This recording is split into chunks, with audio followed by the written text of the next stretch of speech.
c'est moi. Veuillez, s'il vous plaît, dire votre nom d'équipe à la caméra. Votre numéro, excusez-moi. Pardon. M22.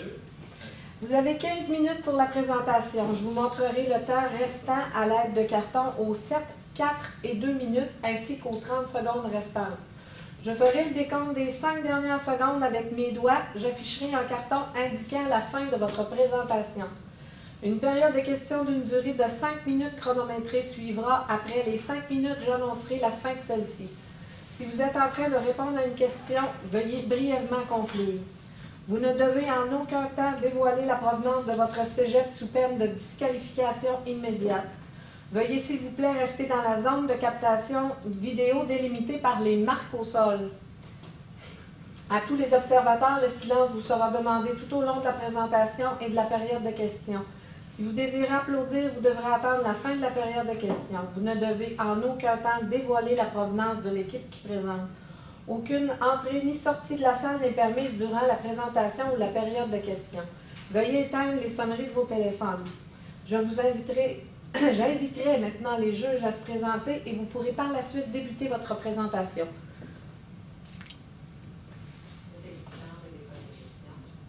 Changer comment? Changer de tout, c'est l'école de question.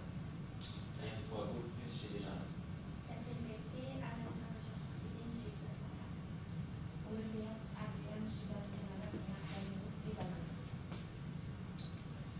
Merci d'être ici aujourd'hui. Je pense que c'est le temps où est-ce que je dois commencer la présentation. Donc, merci pour cette belle présentation de vous. Donc, aujourd'hui, bienvenue. Mon nom est Maxime Bellil. Je suis un des membres de mon équipe du Tonnerre, qui est composée de David Dupuis et de Kevin Morales. Donc, nous allons commencer avec l'ordre du jour. Nous allons commencer par le mandat, la problématique, l'objectif, suivi par l'analyse interne et externe de l'entreprise, notre clientèle cible, la stratégie marketing que nous avons spécialement développée, le budget, l'échéancier, le suivi et le contrôle, ainsi qu'une conclusion. Oui, donc je vais poursuivre aujourd'hui avec le mandat qui nous a été attribué à moi et mon équipe. Il a été de vraiment séduire les étudiants au niveau collégial dans les grandes régions. Donc la problématique qu'on a vraiment remarqué avec le GUQTR ici, c'est qu'on a vraiment un manque de notoriété au niveau des étudiants au collégial et on veut améliorer ça. Donc l'objectif, c'est de faire augmenter la visibilité de l'EGQTR auprès des étudiants potentiels, principalement dans les grandes villes, donc Québec, Montréal. On va en parler plus tard. On va poursuivre avec l'analyse interne et externe de l'EGQTR, en fait. Donc, les forces, c'est que vous offrez 5 programmes, donc plusieurs programmes sont disponibles. Vous avez des partenariats à l'étranger, donc on peut aller dans plusieurs pays du monde, c'est super intéressant. Dans les faiblesses, c'est une organisation qui est quand même assez récente, donc peut-être un peu moins connue auprès des autres universités qui sont en place depuis 1900 quelque chose. On a les réseaux sociaux. En fait, les réseaux sociaux, vous avez un bon site internet, mais on pense qu'aujourd'hui, en 2019, on peut augmenter ça encore un peu plus, donc c'est pour ça qu'on l'a mis également dans les opportunités. Dans les opportunités, on a également la vie à Trois-Rivières qui est super intéressante. Très intéressant. Ensuite, on a les menaces, donc plusieurs concurrents qui sont proches de vous, donc autant McGill, etc. Puis on a la technologie. La technologie d'aujourd'hui avance très vite, donc il faut toujours être à jour. Si une université est plus à jour que vous sur la technologie, ça peut poser des problèmes. Donc vous allez voir avec nos stratégies qu'on va élaborer plus tard, qu'est-ce qu'on peut faire pour améliorer ça. Donc, pour la clientèle cible, comme on a mentionné plus tôt, nous ciblons principalement les étudiants au collégial. Donc, nous avons pour commencer Joséphine. Joséphine a 22 ans, elle vit à Montréal dans un 2,5 seul, donc elle doit être apprise. Parce que ça doit lui coûter cher, seul, un 2,5 dans la grande ville de Montréal. Elle est présentement étudiante en gestion et elle recherche une université. Elle aime la nature, donc Trois-Rivières entourée de nature serait parfait pour elle. Elle a un permis de conduire, ce qui est bien aussi parce qu'à Trois-Rivières, il faut des fois parfois des longues distances. Il y a beaucoup d'autoroutes aussi. Donc, voilà. On poursuivrait ensuite avec notre cher Hubert ici. Lui, il a 20 ans, il vit dans la grande ville de Québec. Lui, dans le fond, il loue une chambre chez quelqu'un parce qu'en tant qu'étudiant, on a un budget pas très élevé. C'est un étudiant en gestion lui aussi, mais lui, il a déjà son université en tête. Fait que notre but avec notre stratégie, ce serait vraiment de le faire changer d'idée pour l'amener ici à Trois-Rivières. C'est vraiment quelqu'un qui est vraiment très actif sur les réseaux sociaux. C'est vraiment quelqu'un avec, par exemple, plus de 5000 amis sur son compte Facebook. Donc, lui, s'il vient, on réussit à le faire changer d'idée. Lui, dans le fond, tout son cercle d'amis sera au courant de lui, puis on vient toucher vraiment beaucoup de personnes en même temps, juste en changeant l'idée d'une personne. Donc, pour terminer, on a Diane, de 19 ans, qui vit à Montréal. Elle vit en colocation. Le coût de la vie à Montréal est très élevé. Donc, c'est pour ça qu'elle vit en colocation. Elle est étudiante en marketing. Elle recherche une université. En venant à Trois-Rivières, son coût de la vie va diminuer, juste le prix des loyers comparé à Montréal et Trois-Rivières, il y a une grande différence. Elle va économiser beaucoup d'argent juste en déménageant à Trois-Rivières. Donc, on va se poursuivre avec la stratégie de communication que moi et mon équipe on a élaborée. Juste avant de poursuivre, est-ce que tout le monde ici, les juges, vous êtes quand même à l'aise avec ce que c'est un vox pop, évidemment? Ouais, on est à l'aise. Parfait. Donc, je vais poursuivre. En fond, ce qu'on vraiment propose, ce serait de vraiment mettre en place un vox pop dans les grandes régions de Québec et de Montréal. Ce vox pop-là, réellement, on va expliquer ensuite plus en détail, mais on voudrait amener un quiz et porter les gens à répondre à un quiz sur Internet pour venir collecter leurs informations. Et ces informations-là, on les verrait aussi dans la période d'inscription pour voir si ça a vraiment marché, si on a vraiment touché notre clientèle cible, et ça nous aiderait vraiment à augmenter notre visibilité et notre notoriété avec l'effet qu'on va créer. Donc, le Vox Pop, qui on choisirait pour le Vox Pop, ce serait vraiment un influenceur ou un YouTuber, vraiment un humoriste à la limite, vraiment quelqu'un qui est admiré, qui est connu par la clientèle des jeunes de 20 ans. Quand on ferait ça, vraiment juste un petit peu avant les périodes d'inscription de l'université. Donc, où est-ce qu'on va faire ça? On va aller faire ça dans les grandes villes, Québec, Montréal, pour attirer un peu plus de population vers Trois-Rivières. C'est quand même les principaux concurrents.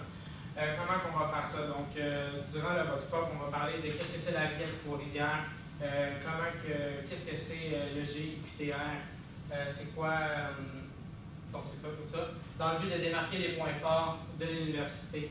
La vie à Trois-Rivières, les programmes, les programmes qui sont offerts, le partenariat avec les autres pays. Donc, tout ça pour faire augmenter la visibilité. Puis, c'est ça. Ainsi que de faire voyager les faits. Wow! De l'EGQTR. Donc, on veut vraiment que le monde aille l'EGQTR à cœur avec le Vox Pop. Puis, on pense qu'avec une personnalité collée, ça va vraiment aider. Puis, sur les réseaux sociaux aussi. Donc, le budget que nous avons planifié pour ceci, on a pour le tournage du Box, on a établi un budget de 7 500 $ pour le tournage, le montage vidéo, et cela peut varier dépendamment si on prend un humoriste qui est très populaire, comme Kevin le mentionnait plus tôt, ou si on prend un YouTuber qui est un peu moins populaire, mais qui aurait peut-être un impact un peu négligeable. Donc, après ça, pour propulser notre Vox Pop sur les réseaux sociaux, on attribuerait un budget de 7 500 $. Cela peut paraître beaucoup, mais on peut réutiliser le Vox Pop plusieurs années d'affilée, donc le budget de 7 500 $ pourrait être étalé, par exemple, sur 2 ans.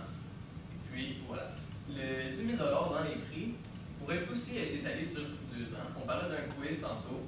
Le quiz pourrait être récompensé avec des bourses pour une session d'université ou quelque chose du genre. Si maintenant on dit qu'on le répartit en 20 bourses, ça fait 500 $. C'est quand même appréciable quand on va à l'université. On sait qu'il y a beaucoup de frais qui s'ajoutent en cours de route. Et puis, voilà. Je change. Ouais. Donc, l'échéancier. Donc, quand est-ce qu'on va faire ça?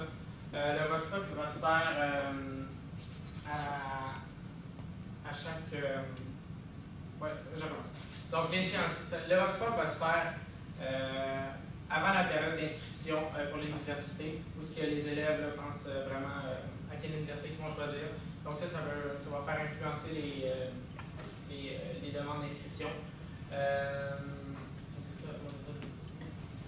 Ouais, c'est ça. Donc, avant la période d'inscription. Donc, pour le suivi et contrôle, on connaît bien les logiciels analytiques de Facebook, soit Facebook Pixel, qui peuvent nous donner une belle base de données pour après ça rediriger les campagnes publicitaires. Donc, ça pourrait être très intéressant d'avoir un VoxPop qui va nous permettre d'accumuler une grosse base de données sur la clientèle cible qu'on veut, soit les élèves du collégial dans les grands centres.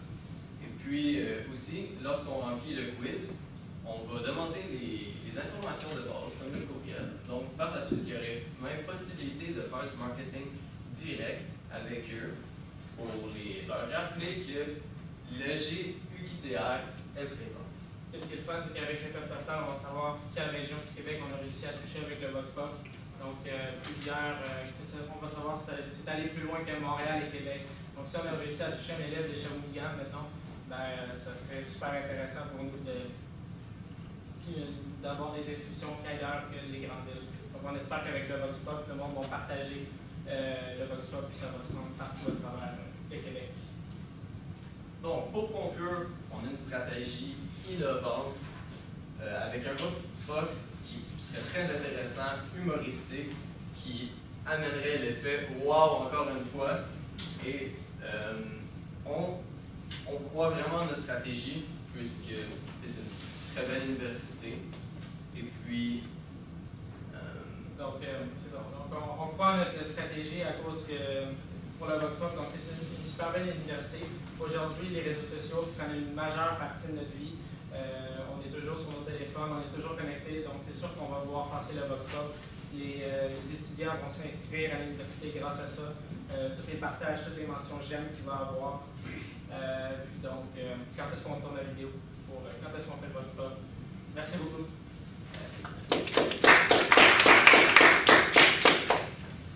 10 minutes, Est-ce que vous avez des questions? Oui. Concernant la clientèle cible, Oui. est-ce qu'on s'adresse également à la clientèle internationale par votre plan de communication? Il y aurait une possibilité, si on souhaite, mais nous, en ce moment, on a surtout parlé à travers le Québec. Si on voit que le projet prend de l'ampleur, c'est sûr que ça pourrait être intéressant de faire ça avec des possibilités dans les autres pays. Mais pour le moment, notre stratégie, c'est vraiment concentré sur le Québec. de l'autre côté, l'aspect francophone aussi, si on fait ça avec un humoriste du Québec, il y aurait plus un sentiment d'appartenance avec le Québec. Fait que je pense que ça serait plus facile d'aller chercher vraiment, d'aller toucher les personnes qui habitent la province. On va quasiment vraiment choisir la région de la promotion dépendamment de l'artiste. Si on veut aller chercher à l'international, on irait chercher un artiste qui est plus connu à l'international. Là, j'avais une question aussi par rapport au quiz. Je veux juste comprendre dans ce quiz. Qu'est-ce qu'on pose comme question? Puis où on en fait la promotion de ce quiz-là, le journal de récupérer? C'est vrai, on n'en a pas vraiment élaboré là-dessus. Approfondissez-moi globalement. Ouais, c'est quoi la question? Donc, le quiz, les questions qu'on va avoir avec le quiz, c'est des questions en lien avec le VoxPop. Donc, les utilisateurs vont répondre au quiz. Qu'est-ce que c'est la vie à Trois-Rivières? C'est quoi l'UQTR? Ou sinon des questions sur le marketing, gestion de commerce. Donc, C'est vraiment pour en apprendre plus sur l'université, pour piquer leur intérêt en même temps de répondre des questions. Peut-être aller chercher un côté, ils ont leur page Facebook, Google ouvert à côté, puis ils cherchent un petit peu vite fait c'est quoi l'UQTR et tout.